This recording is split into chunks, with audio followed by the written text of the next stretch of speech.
Vamos lá, meus irmãos. Nossa oitava aula, já acabamos de orar. Estamos gravando aqui, como é praxe, nós gravamos todas as nossas aulas para que vocês possam utilizá-la no futuro, cada aula, ou a gente possa utilizar com os demais alunos. Graça e paz, pastor Johnny, irmão Douglas, mais uma vez, graça e paz. Amém. Amém. Graças e paz a todos. Boa noite. Hoje nós estaremos começando o livro do Louis Berkhoff. Esse livro. Essa minha edição é uma edição antiga. A edição que o pastor Johnny comprou é a quinta edição, né, pastor Johnny? Quinta edição, inclusive, foi impressa esse ano, 2022. Olha que maravilha. Então tá fresquinho, tá novinho o livro, né? Que cheirinho de novo. Tá mesmo. Então a gente hoje, depois de ter estudado o livro de hermenêutica do Nelson e do Lund, agora nós estaremos indo para o Louis Berkhoff e a gente vai trabalhar em cima desse livro. Só que diferente da ordem dele, hoje nós estaremos trabalhando no capítulo 5 em diante. Eu quero dedicar a aula de hoje naquilo que chamamos de interpretação gramatical, interpretação histórica e interpretação teológica. No primeiro livro, nós trabalhamos bastante sobre a questão gramatical. Podem ver que no livro dos nossos irmãos Lund e Nelson, eles falam que há uma regra fundamental. Há a primeira regra, que é o significado da palavra. Há uma segunda regra, uma terceira, uma quarta, e ele cria, então, um contexto geral para que a gente possa estar compreendendo. Tudo começa com a palavra, com a frase, com o texto, pelo contexto, pelo desígnio do livro e pelos paralelismos. Ou seja, ele está dizendo o seguinte, o Nelson e o Lund. Observem que tudo começa como sempre foi, ao ser alfabetizado. Deus se revelou para nós de uma forma clara, límpida, assim como um pai que educa um filho e o ensina a ler e escrever. E ele começa ensinando a dizer palavras, depois ele ensina a construção de frases, depois ele dá a ideia do contexto, e depois ele vai fazendo o quê? Ele vai dando mais propósito, mais ideias sobre aquilo que ele vai ensinando. E depois um pai, um professor, vai fazendo o quê? Aquela ponte mostrando que uma coisa tem conexão com outra, o que não tem. E assim uma criança se torna, eu diria, alfabetizada e ela passa a dominar uma língua. O livro do Lund, do Nelson, ele vai trabalhar principalmente nessa ideia, mostrando que há uma interpretação bíblica que tudo começa com uma simples palavra. Tudo começa com essa ideia, aonde Deus se comunica de forma clara e precisa. Agora, o livro do nosso irmão Louis Berkhoff, ele tem uma ideia diferenciada, ele tem uma ideia muito mais profunda. Ele vai trabalhar no livro dele da seguinte forma, ele vai dizer o seguinte: havia um pensamento na história da interpretação. Os judeus do passado, eles tinham uma maneira de interpretar a Bíblia. Os judeus do Novo Testamento tinham uma maneira de interpretar a Bíblia. Os cristãos do Novo Testamento também foram influenciados por esse pensamento de como interpretar a Bíblia. E ao longo dos séculos, depois da igreja primitiva, nasceram algumas escolas de interpretação bíblica, que na realidade elas vão se dividir em dois polos. Então, o livro do Louis Berkhoff, ele é mais profundo, ele vai trabalhar um pouco nesse pano de fundo histórico e vai mostrar um pouco dessas escolas para nós, até chegar o que é na escola do Novo Testamento, e vai mostrar, olha, existiam duas escolas no Novo Testamento, a escola de Antioquia e a escola de Alexandria. E aqui, então, o livro ele vai traçar essas linhas. Já antecipando uma ideia, a nossa tradição, que é a tradição, eu diria, mais reformada, teológica, de igrejas históricas, e principalmente de igrejas sérias, mesmo sendo pentecostais, a nossa escola é a escola de Antioquia. que está baseada nesse tripé de interpretação, que é a interpretação gramatical, histórica e teológica. Então, a gente vai se aprofundar nisso. No entanto, a escola de Alexandria é uma escola também lindíssima, irmãos, que, por causa de alguns exageros ao longo dos séculos, principalmente logo depois da igreja primitiva, a escola de Alexandria ela era muito usada também. Mas, em virtude de algumas questões, o povo foi se perdendo. E aí a escola de Alexandria foi sendo esquecida. Hoje não. Hoje eu só vou dar uma pincelada, mas semana que vem eu quero mostrar a beleza dessas duas escolas. Porque nós, como históricos, nós, como igrejas que têm uma linha mais bíblica, cristocêntrica, escriturísticas, dizemos o seguinte, que a interpretação da escola de Alexandria ela é muito superior da de Antioquia. Isso é um consenso no meio teológico. No entanto, ao estudar sobre esse tema, eu vejo que não é bem assim. Eu vou até antecipar já a aula da semana que vem. Eu quero dizer que a escola de Alexandria ela é brilhante também, se ela for interpretada corretamente. Ela é tão importante quanto a escola de Antioquia. Pastor, qual que o senhor acha que é a melhor? Eu confesso que a escola de Antioquia é melhor. Nós erramos menos. Mas se usarmos a escola de Alexandria com essa maturidade da escola de Antioquia, meus irmãos, a escola de Alexandria, pela didática, ela recebe até um viés de graça muito superior do que a escola de Antioquia. Só para não queimar etapas e não dar um spoiler, mas eu vou dizer o seguinte, que as duas escolas são escolas brilhantes, mas a escola de Antioquia ela é uma escola baseada mais na ciência ou mais no estudo. E a escola de Alexandria é uma escola baseada na arte e na didática. Por essa razão que eu quero dizer que ambas, quando são trabalhadas em harmonia, elas se completam e elas se embelezam. E também ambas, quando não são trabalhadas em harmonia ou são trabalhadas nos seus excessos, cometem deslizes. Confesso que a escola de Alexandria ela é muito mais fácil de ser deturpada. Por quê? Porque ela é uma escola baseada em arte, ela é baseada em alegorização. Logo, para você fazer uma interpretação em alegorização, é muito mais difícil do que fazer uma interpretação, eu diria, com estudo baseado nos textos sagrados. Então, semana que vem a gente vai trabalhar nisso, e hoje nós vamos ficar especialmente no capítulo 5 do livro do Luiz Berkoff, capítulo 6 e o 7. A gente vai trabalhar hoje essa é a pauta da nossa aula, tá bom? Graças a paz, Gil. Tudo bem, meu irmão? Já está orado, viu, Gil?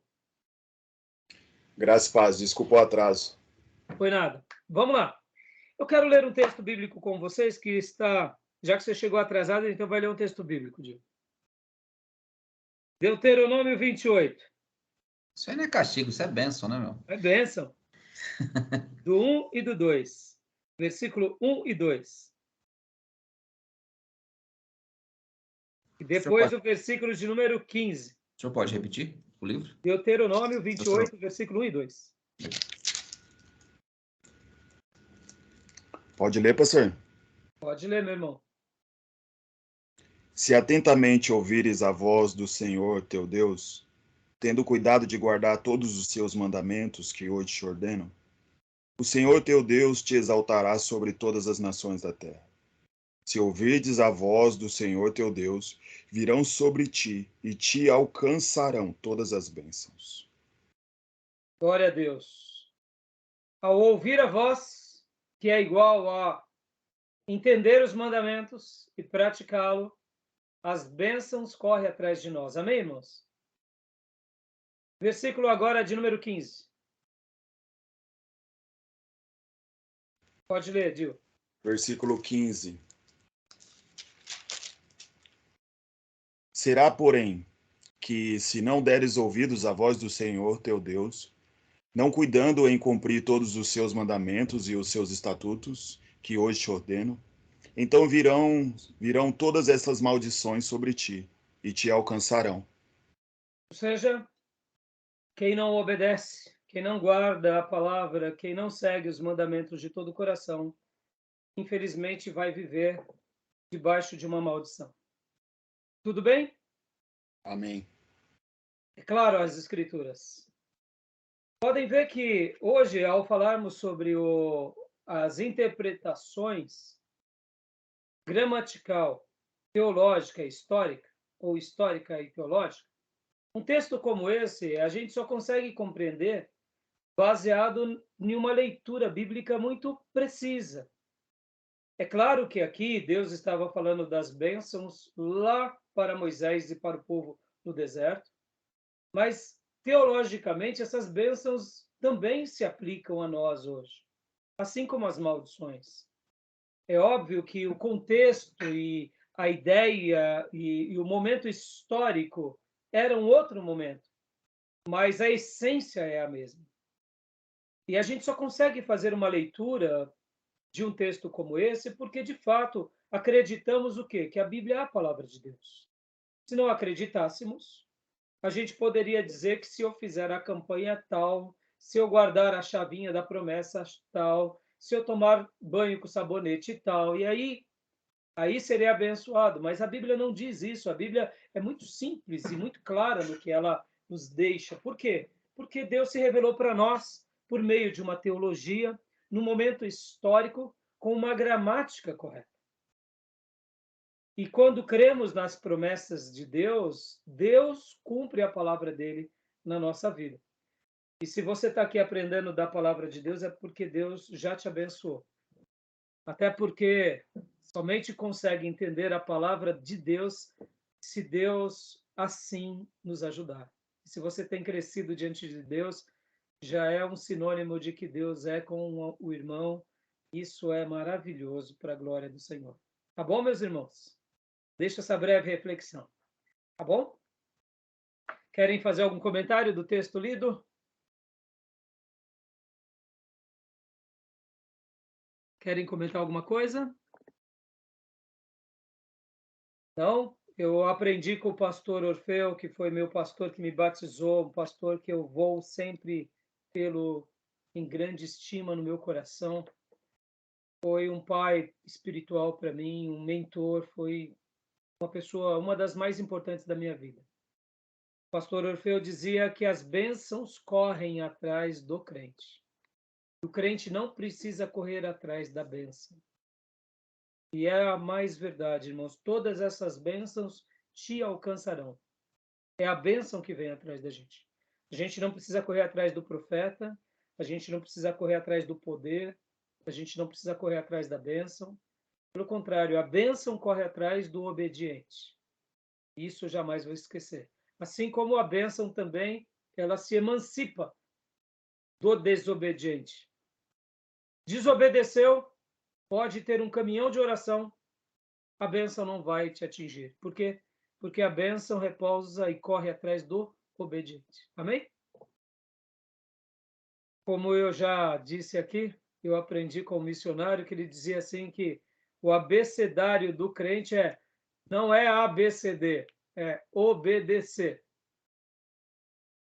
Esse é o abecedário do crente. Obedecer, não é ABCD. Bom? Vamos lá, meus irmãos. Então, vou agora compartilhar a nossa tela. E a gente vai hoje, como eu disse para os irmãos, trabalhar no livro-texto. E além do livro-texto, a gente vai também trabalhar aqui em cima dessas ideias, que são as ideias dessa tríplice atuação. Hoje nós vamos fazer aqui um pouco diferente. Essa aula ela vai ser mais prática. Por que ela vai ser mais prática? Porque eu quero fazer uma participação com vocês. Eu quero fazer aqui um case em cada um desses tópicos, só para vocês terem uma ideia, né?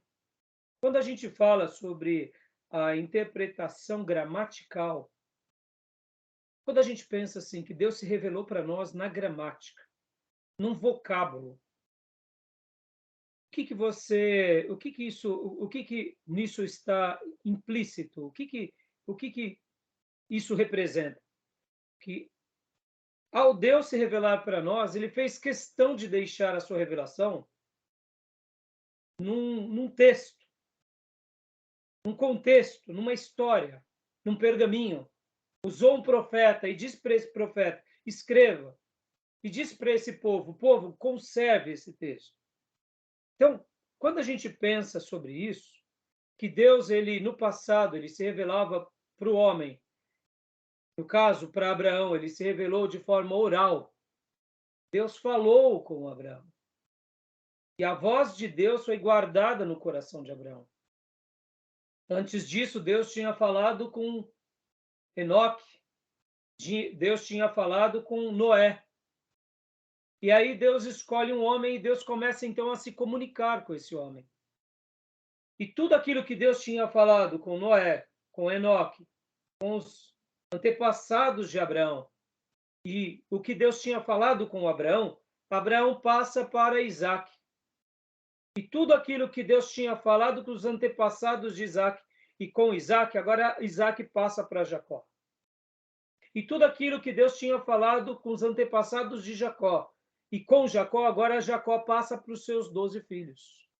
Passa para Israel. E durante 400 anos eles ficam ali no Egito, porque Deus tinha um propósito. E lá no Egito começa uma nova história. Qual é a história? Não é mais uma revelação agora oral. Palavra de Deus ao coração do patriarca. Agora é uma palavra de Deus, que Deus se comunica com Moisés e diz, Moisés, escreva.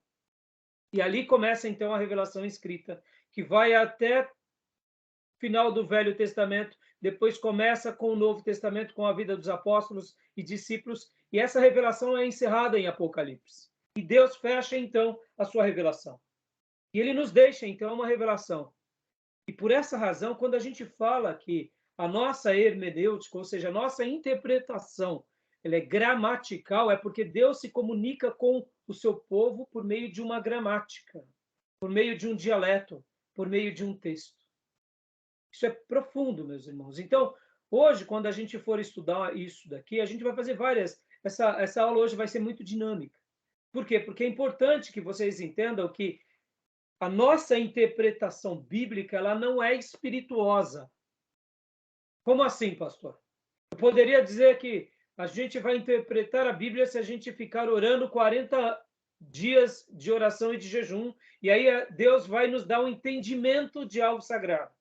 Deus pode fazer isso. Deus pode dar uma mensagem para nós. Mas o que Deus fez questão de se comunicar por excelência foi por meio da sua palavra. Ele deixou uma palavra.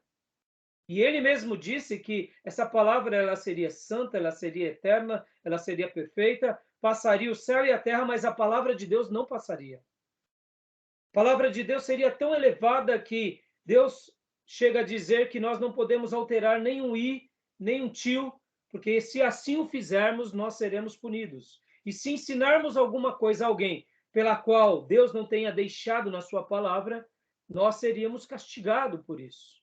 Ou seja, essa revelação é muito séria. Então, quando a gente fala que nós interpretamos a Bíblia, e a nossa interpretação ela não é espirituosa, mas ela é uma interpretação, em primeiro lugar, gramatical, é porque a nossa fundamentação está numa gramática, está num texto. E é um texto sagrado, é um texto divino, que o próprio Espírito Santo colocou palavras na mente e no coração de homens sagrados, e eles registraram, e é por isso que estamos segurando um texto que ele é sagrado, que é a palavra de Deus. Amém, irmãos? Então, ela é gramatical. E essa gramática foi escrita tanto no hebraico quanto no grego. No hebraico, no aramaico, Velho Testamento, e no grego, koineu, Novo Testamento. Tudo bem até aí? Tudo bem?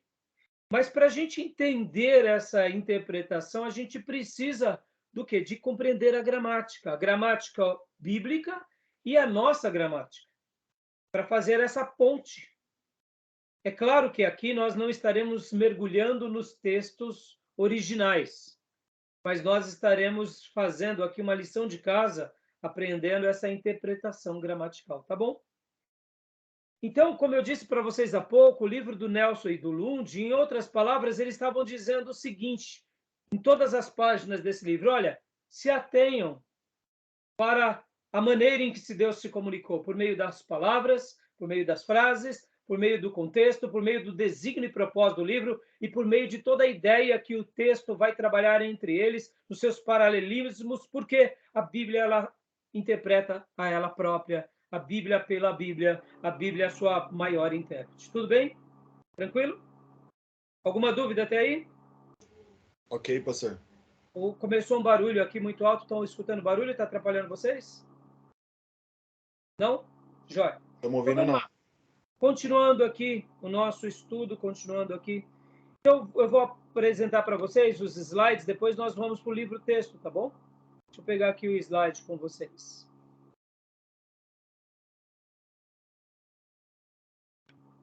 Vou compartilhar aqui com vocês.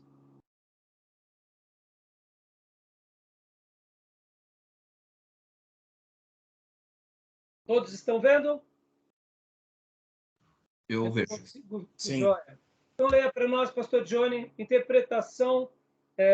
O slide foi montado na ordem interpretação teológica, e aí segue a ordem do slide, mas no livro segue interpretação gramatical, interpretação histórica e interpretação teológica.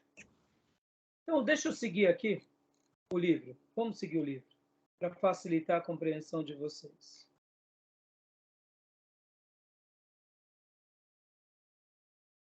Aqui. Interpretação gramatical. Vamos lá. Leia para nós. Pastor, não abriu, não. Não abriu? Para mim, pelo menos, não.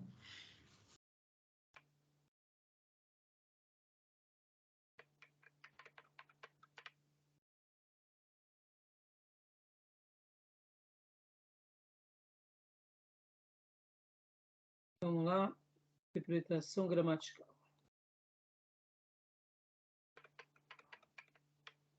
Foi? Agora foi. Olha, aqui o nosso irmão, você pode ver, ó, o slide não é tão grande, são alguns slides. Saiu de novo, né? Saiu. Pois é, não sei o que está acontecendo, ele abre e fecha. Deixa eu tentar ver de novo aqui. Mudar de janela. Vamos por essa janela. Voltou? Abriu uma janela, né? Mas está bem pequeno. Tá. E agora?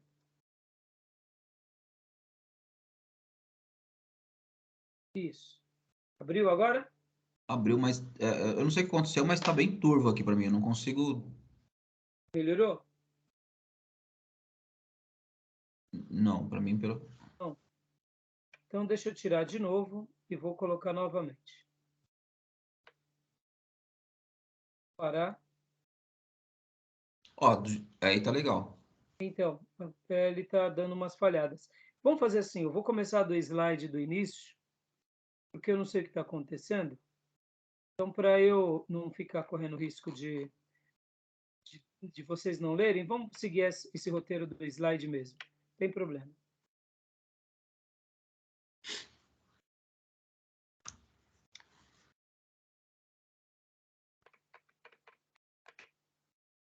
Apareceu ou não? Não. Ainda não. Deve estar carregando. Compartilhar de novo.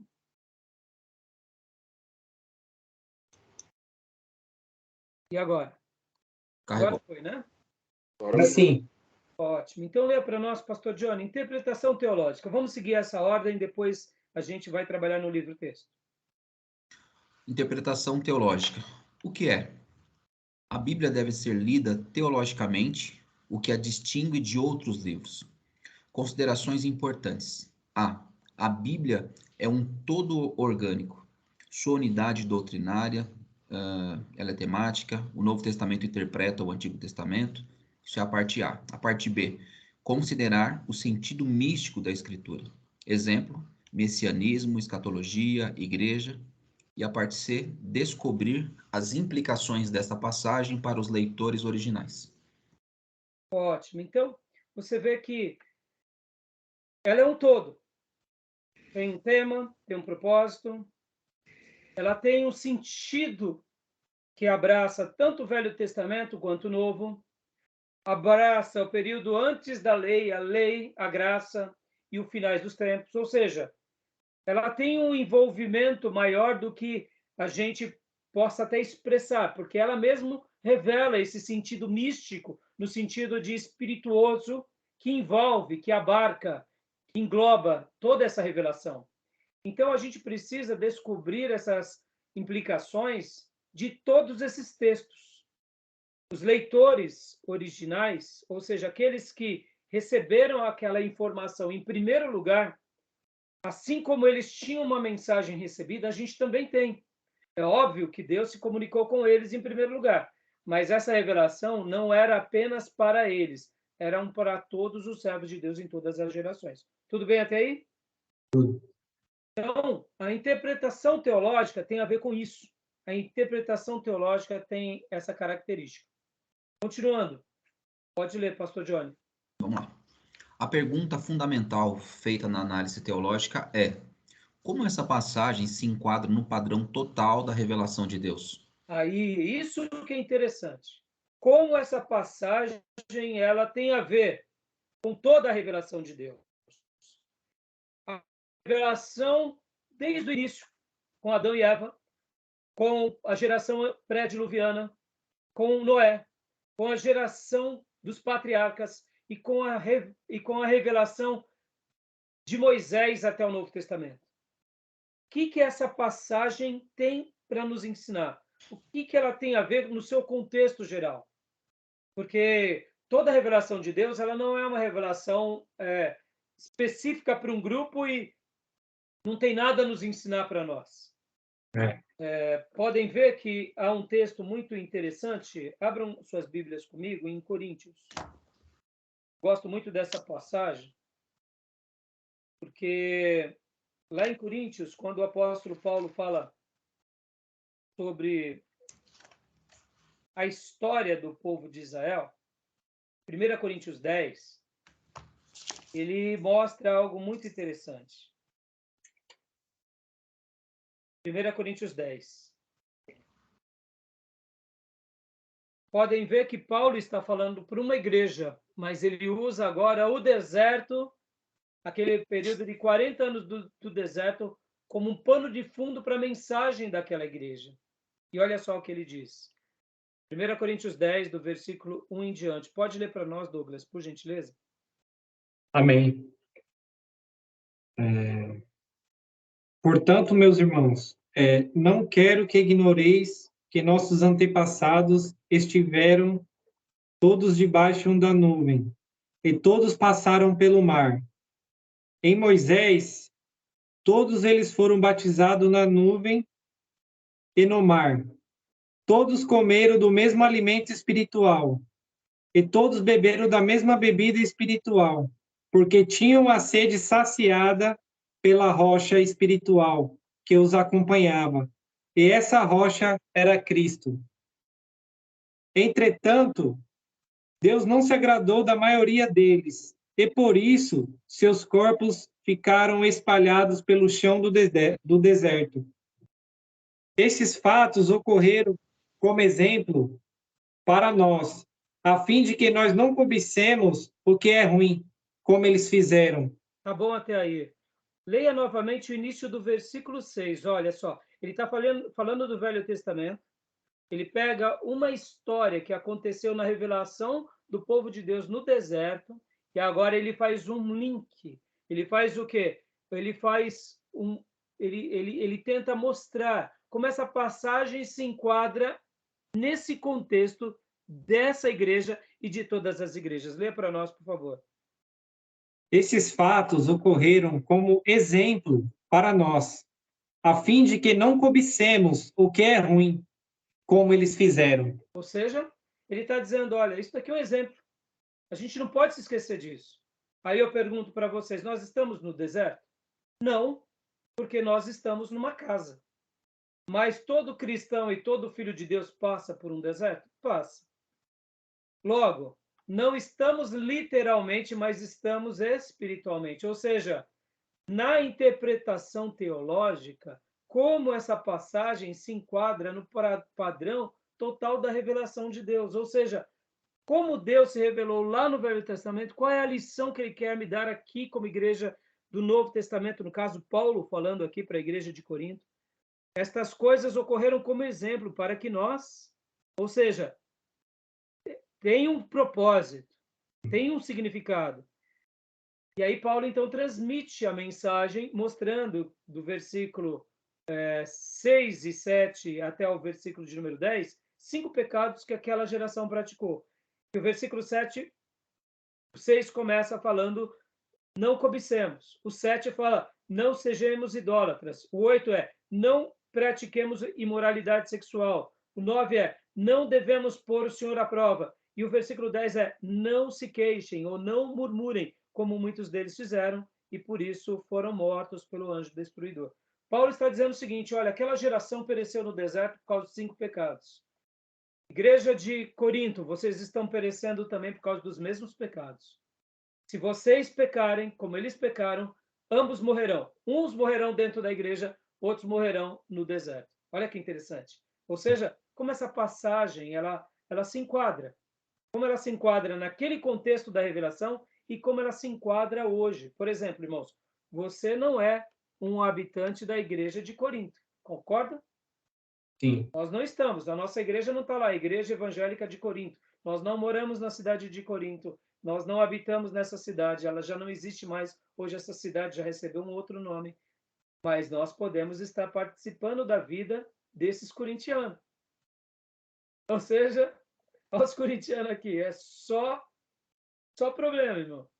Sai desse time, que Deus te liberte desse time. Brincadeiras à parte. Amém, que assim seja. Brincadeiras à parte, brincadeiras à parte. Mas, assim, o que eu quero dizer com isso? Nós podemos estar vivendo um paralelismo como eles. Na igreja de Suzano, na igreja de Ferraz, na igreja batista missionária, no seminário. Ou seja, nós não estamos em Corinto. Nós não estamos no deserto. Mas a interpretação teológica se aplica. Como essa revelação ela nos envolve, ela nos abraça. E é isso que tem a ver com a ideia da interpretação teológica, como essa passagem se enquadra na revelação de Deus para aquela época e como fazemos a aplicação para os nossos dias. Tudo bem até aí, irmãos? Tudo tranquilo? Tranquilo. Tranquilo? Tudo bem. Continua lendo para nós, pastor. Antes de respondermos a esta pergunta, devemos ter uma compreensão, desculpa, do padrão da história da revelação. Há nesse momento uma necessidade de conhecimento dos conceitos de graça, lei, salvação e o ministério do Espírito Santo. O ministro também deve compreender e explicar um texto teologicamente. Não somente deve estar inteirado do que esse texto está dizendo em primeiro plano, mas também da teologia que elucida o texto. Isso significa que o pregador deve conhecer as tradições, a filosofia, a maneira de pensar, a cosmovisão, as ideias acerca de Deus e da religião na época em que aquela mensagem foi escrita. As divisões naturais incluem as grandes doutrinas a serem estudadas na análise teológica.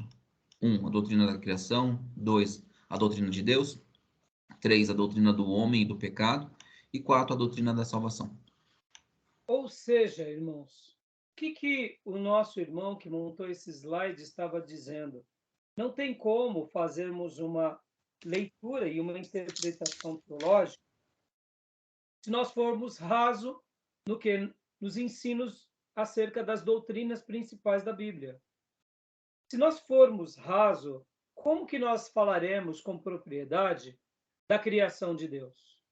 Como falaremos da pessoa de Deus? Como falaremos e entenderemos sobre o homem que é o ápice da criação de Deus e o pecado que atinge o ser humano, que atinge o homem e a mulher? Como falaremos e entenderemos sobre a salvação? Como entenderemos os temas principais da Bíblia se nós não estudarmos de forma consistente as Escrituras? Por isso que aqui o pregador ou o professor tem que conhecer a história da Bíblia, tem que conhecer as tradições, tem que conhecer, quando ele fala que a filosofia é como ela foi montada no seu sentido, porque Porque a Bíblia, irmãos, querendo ou não, mesmo que admitamos ou não, Deus seguiu um critério. Aqui é a vontade de Deus sendo revelada.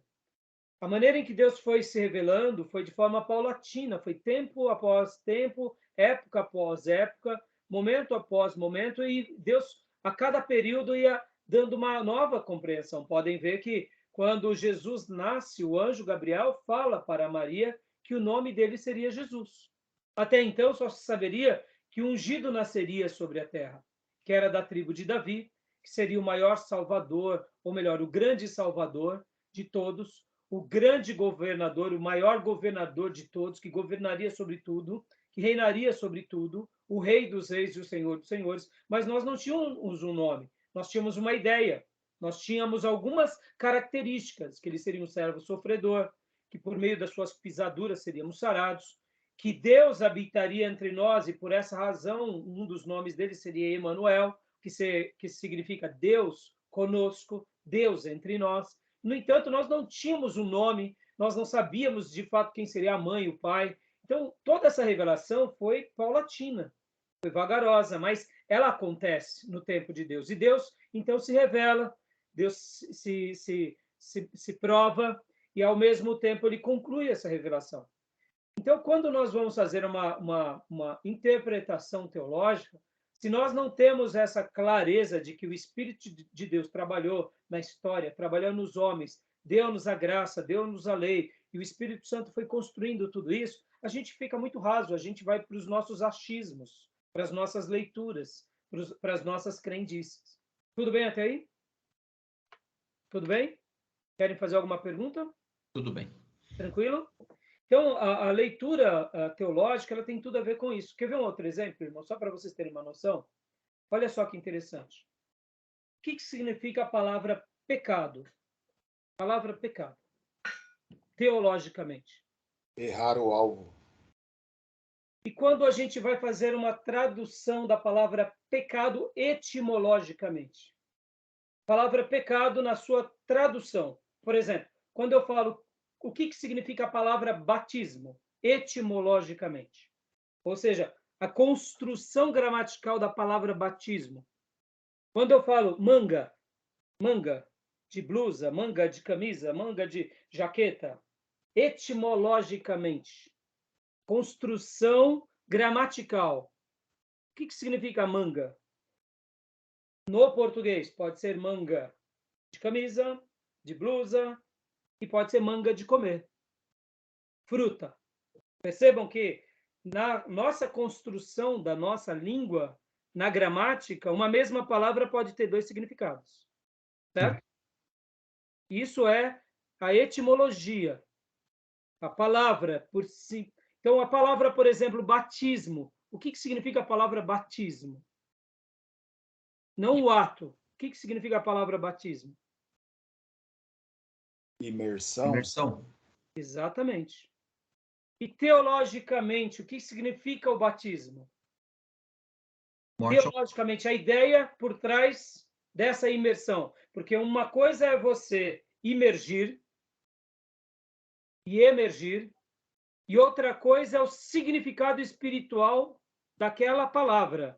Porque a Bíblia vai falar, quem crer e for batizado será salvo. Ou seja, vamos traduzir e vamos interpretar gramaticalmente apenas a palavra batismo. Aquele que batizar será salvo. Em outras palavras, aquele que imergir está salvo. Então, se a gente imergisse o mundo todo agora, dessemos uma chuvarada em todo mundo, está todo mundo salvo? Não. Joga Não. todo mundo no tanque batismal. Pega o pai encapetado, a mãe encapetada lá, que não quer aceitar Jesus, joga no tanque. Joga um capeta, sai um santo. É assim? Uhum. Não, por quê? Porque tem um significado espiritual. Percebam, eu tenho que fazer uma interpretação gramatical, mas ela tem um significado espiritual. E no significado espiritual é onde entra o significado teológico. Estão entendendo? Sim. Então, batismo, como gramática, significa imergir e emergir. A palavra batismo, teologicamente, significa o quê?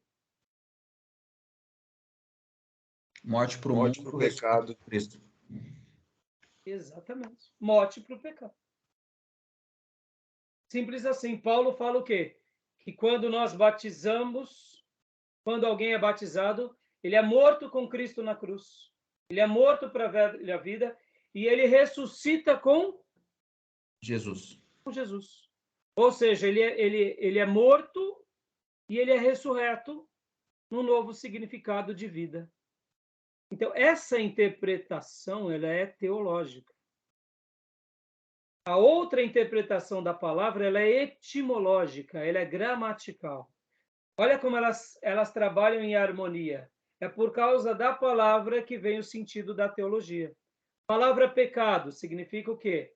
Teologicamente, errar o alvo. Mas etimologicamente, o que significa a palavra pecado quando nós pegamos o dicionário e fazemos a correspondência? Transgressão. Transgressão. Rebelião. Pastor, a gente está falando do sentido teológico e gramatical. No sentido histórico, onde se encaixariam essas? A gente vai chegar lá. Ah, legal. Né? Eles estão em conexão. Por isso que a nossa interpretação, a nossa hermenêutica, ela tem esse tripé que ele é fundamental. Estão entendendo? Sim. Está ficando claro? Está ficando claro? Porque quando eu falo o que é pecado etimologicamente, ele é transgressão, ele é rebelião. E o que é pecado teologicamente? É errar o alvo. Então, são maneiras em que Deus se comunica conosco que a gente continua compreendendo de forma clara. Ou seja, toda vez que eu erro o alvo, eu cometo um pecado. Mas, ao mesmo tempo, quando eu me rebelo, eu também cometo um pecado. Está ficando claro, irmãos? Assim. Como é importante isso, tá bom? Vamos lá. Poderia usar outros exemplos para vocês, como, por exemplo, sobre a palavra salvação, teologicamente, a palavra salvação, etimologicamente, juízo divino. E aí vai, são muitos exemplos, tá? Vamos lá. Continuando aqui, então, agora, o nosso slide. Gil, leia para nós. Interpretação teológica, tipologia, ou seja, os tipos. Lembra tipo? Tabernáculo, a Arca da Aliança, eram tipos, né? Leia para nós, Gil. Interpretação teológica, tipologia. Definição. É uma relação representativa, pré-ordenada, que certas pessoas, eventos e instituições correspondentes que ocorrem numa época posterior à história da salvação. Características do tipo. Deve haver algum ponto notável de semelhança ou analogia entre tipo e o antitipo. Deve haver evidência de que a coisa tipificada representa no tipo que Deus indicou. Deve prefigurar alguma coisa futura. É profético. Devem ser especificados no Novo Testamento. Classificação do tipo: pessoas típicas, eventos típicos, instituições típicas, cargos e ofícios. Para eu tentar ser bem objetivo nessa questão da tipologia, eu quero pegar apenas um exemplo também de Moisés e de um contexto, quando Moisés literalmente faz o êxodo com o povo do Egito para Canaã. A passagem. E também, antes daquela saída, houve o quê? Uma festa, que foi a festa da Páscoa. Lembra do cordeiro pascal, que era imolado? O que representava aquele cordeiro no Egito? E o que representava aquele sangue nos umbrais da porta? Vamos lá. Bom, hoje para nós, assim, o que representa hoje, para nós, o Senhor que diz... representava para Moisés e o que representava para o Novo Testamento? Assim, para nós já faz uma alusão do que Cristo faria na cruz, né, para nos salvar. O sangue passado o sangue derramado sobre os nossos pecados, né, para nos salvar. Para Certo. Pode falar, pode falar. Para eles, né, era o sangue passado no batente das portas, era para que os primogênitos não viessem morrer, né, do povo hebreu, né? Então era salvação para os primogênitos dos hebreus naquele momento. Só dos hebreus ou dos egípcios também? Não, os egípcios, não, dos egípcios também, mas é claro que os egípcios não fizeram esse ato, né? Assim, quem passasse o sangue no umbrais das portas seria salvo. Os egípcios não tiveram essa atitude, né? A maioria deles não, mas muitos tiveram. Sim, os que provavelmente estavam lá com os hebreus, né? Sim, e que acreditaram nas profecias de Moisés. Exatamente. Tiveram hebreus, muitos hebreus, sim, porque eles aguardavam a promessa, mas tinham muitos egípcios também.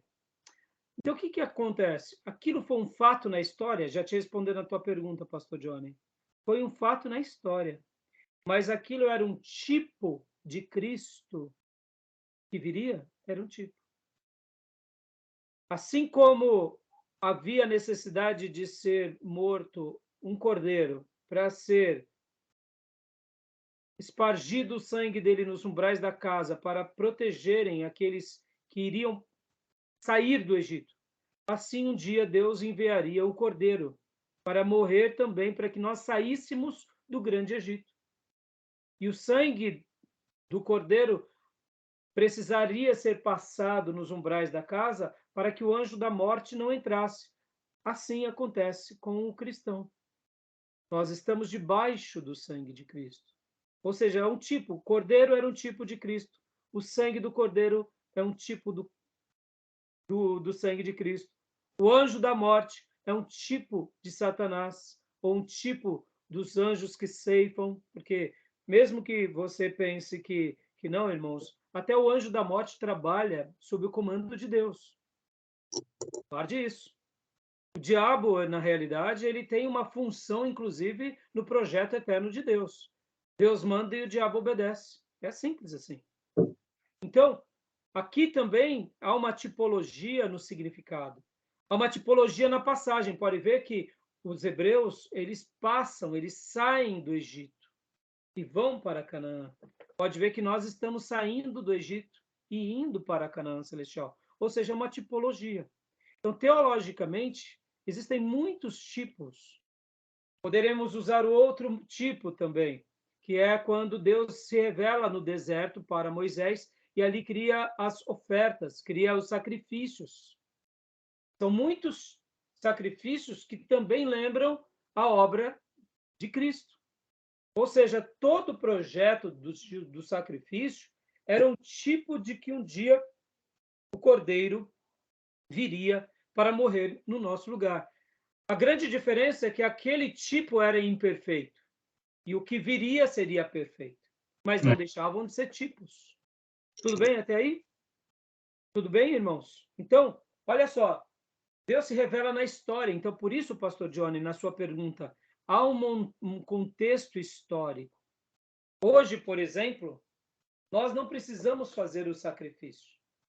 Eu me lembro de um amigo que se converteu e ele começou a ler a Bíblia do Velho Testamento. Então, quando ele chegou em Levítico, ele ficou desesperado. Ele viu no livro de Levítico que para que houvesse perdão de pecados precisava de sangue. E aí ele falou: Meu Deus, eu estou perdido. E agora? Vou ter que sacrificar um monte de coisa porque eu pequei demais. E aí ele pensou com ele: Já sei. Ele trabalhava no centro de São Paulo e ele falou assim: Eu vou levar uma rede e vou pegar um monte de pombo e vou catar os pombos, vou levar lá para a igreja para o pastor sacrificar. E aí ele chegou na igreja e falou para o pastor dele ria, falou: Mas pastor, você está rindo? Eu estou desesperado, porque aqui tem pecado demais. E está falando lá o texto sagrado, que se não tiver sacrifício e sangue, a gente não é perdoado. Aí ele olhou, foi lá para o Novo Testamento e leu, e falou: O sacrifício já foi pago, filho. Jesus é o teu, não é o teu pombinho, mas não é o teu, não é um cordeirinho a mais, ele é o Cordeiro de Deus. E aí ele ficou aliviado. E essa história eu nunca mais me esqueci. Ou seja, né, o tipo do sacrifício. Você vê, Então, quando a gente faz uma leitura de um texto na história e pega aquele texto e tenta aplicar para nós hoje, há uma agressão, que a gente vai ter que fazer o sacrifício de pombos. Por isso que é uma interpretação histórica. Deus se revelou na história também. E naquela história, Deus deu uma ordem. Quer ver outra coisa? Ó, Deus, quando ele cria Adão e Eva pecam, e aí Deus deixa com que Adão e Eva fiquem aqui na terra, tira a presença dele, coloca um anjo com uma espada para que o ser humano não entre e coma da árvore da vida. Lembram desse episódio? E a geração, logo depois de Adão e Eva, é uma geração que não come carne. Não sei se vocês já notaram no texto sagrado. Na revelação, seres humanos, eles não comiam carne. A carne eles começam a consumir quando?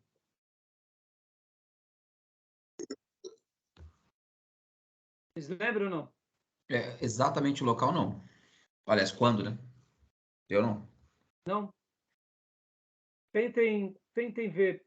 Tem um episódio que acontece que aí o mundo muda, as pessoas passam a viver menos.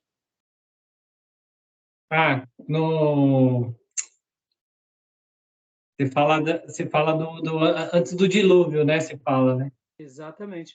Até o dilúvio, os seres humanos não havia necessidade de comer carne. Não precisava, viviam 1000 anos, quase 1000 anos. Houve uma mudança no planeta depois do dilúvio. E pode ver que, a partir de então, vivemos menos. E precisamos, inclusive, da carne. E aí, na revelação, então, a gente entende que pode-se comer carne. Outra coisa, antes do dilúvio, a ideia de famílias se relacionarem não tinha problema. Depois do dilúvio, a gente entende que um irmão com um irmão se casarem está errado. E pode ver que na história da humanidade, quando há essa combinação de parentes, dão filhos problemáticos. Não é assim? É verdade. Então, são revelações na história, para um dado momento. Vamos pegar os 10 mandamentos, revelação na história. Mas antes dos 10 mandamentos e de todos os mandamentos, Deus se comunicava com Abraão de uma forma aonde era um pouco diferente. Pode ver que Abraão faz altares para sacrificar a Deus. E depois que Deus dá os mandamentos para Moisés, quem faz os sacrifícios agora, na sua grande maioria, são quem? Os sacerdotes. Aonde? No tabernáculo. Por quê? Porque é uma nova revelação. Então, a revelação ela é teológica, ela é gramatical, mas ela também é histórica. Acontece na história. Por que hoje nós não fazemos mais o sacrifício? Por conta de Cristo Jesus. Ele foi o quê? Nosso Cordeiro Pascal. E ele rasga o véu que separava o santo dos santos do santo lugar. Ou seja, não é que aquilo não tenha significado, mas na revelação houve um ponto final para aquela velha aliança. E é por isso que nós estamos agora na nova aliança. Amém. A velha aliança passa a ser lembrada por nós, como um memorial de algo lindo durante um período. Mas agora nós estamos num outro momento histórico. Por isso que é uma revelação e é uma interpretação histórica. A gente pega a história e a gente tira o suprassumo. Porque senão, irmãos, nós teríamos que fazer sacrifícios ainda hoje. Estão entendendo? Tá ficando claro, pastor Johnny? Tá sim, claro, irmãos? Tá bom? Tem muita coisa também, né? Porque se nós for analisar quantas leis e quantos mandamentos, são mais de 600, né? E você vê, o ser humano não foi capaz de fazer praticamente nenhum ali, porque quando Jesus ali conversa com os fariseus ali, ele diz claramente que vocês honram com os lábios e o coração está longe, né? Então, as pessoas se mostravam que fazia e praticava a lei, mas Jesus, como som do coração e sabe o oculto profundo, sabia que não praticava nada do que eles falavam. Exatamente. Exatamente. Tá bom?